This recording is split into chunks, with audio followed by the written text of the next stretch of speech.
Malgré les efforts intenses déployés par le gouvernement chinois pour assouplir la politique budgétaire et monétaire, ces modifications n'ont pas abouti à une percée économique. Yude Tarar, Goldfish Capital.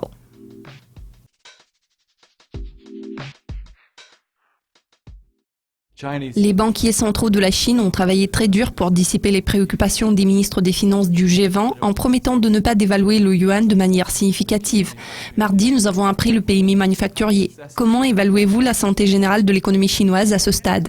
L'économie chinoise est confrontée à de nombreux obstacles tels que la faiblesse de la situation démographique, le niveau élevé d'endettement des entreprises et les pressions déflationnistes. Malgré tous les efforts du gouvernement chinois pour assouplir la politique budgétaire et monétaire, il n'y a pas eu de percée économique. Nos outils exclusifs témoignent de ce que l'activité économique réelle de la Chine est toujours stagnante.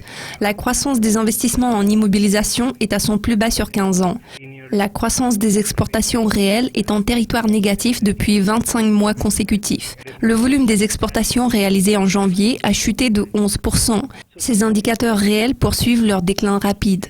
Dans ce contexte, les chiffres relatifs à la croissance du PIB réel apparaissent moins crédibles. Le yuan semble toujours être surévalué. Vu les préoccupations à l'égard de la dépréciation continue du yuan, les sorties de capitaux devraient se poursuivre, quels que soient les efforts du gouvernement. Malgré une amélioration des conditions monétaires intérieures grâce à la réduction des taux des prêts par la Banque populaire de Chine, je ne crois pas que ce soit suffisant.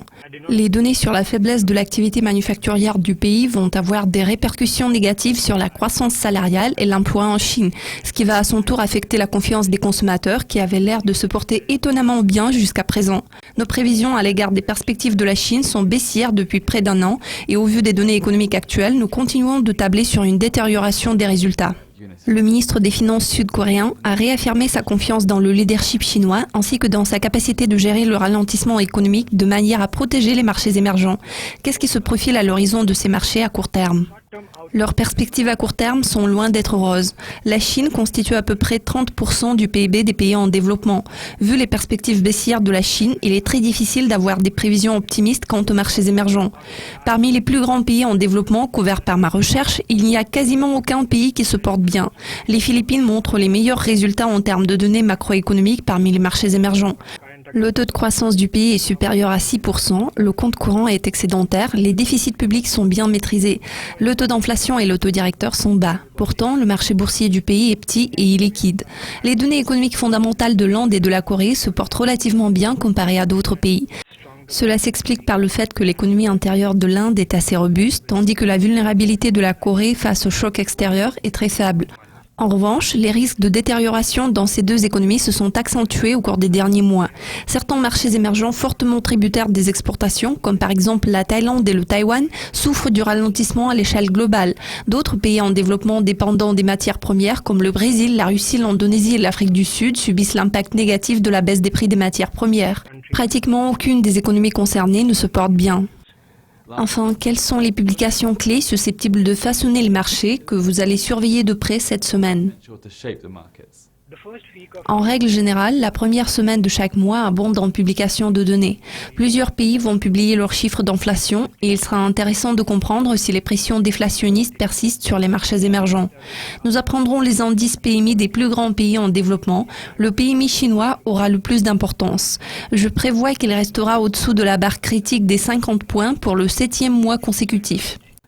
La Chine fera également connaître ses données sur les réserves de change le 6 mars. Elles seront surveillées de très près. Nous avons déjà appris le budget de l'Inde et il sera curieux d'observer la réaction des marchés vu que la crédibilité du gouvernement a diminué au cours des derniers mois après l'euphorie initiale suscitée par la victoire de Modi. Le 2 mars, la Banque centrale du Brésil se réunit pour annoncer sa décision sur le taux directeur. Le consensus général ne prévoit pas de changement. Je vais également suivre les données relatives aux exportations thaïlandaises et coréennes, car elles sont représentatives de la performance de l'ensemble des exportations des pays en développement. La semaine s'annonce passionnante en termes de données en provenance des marchés émergents.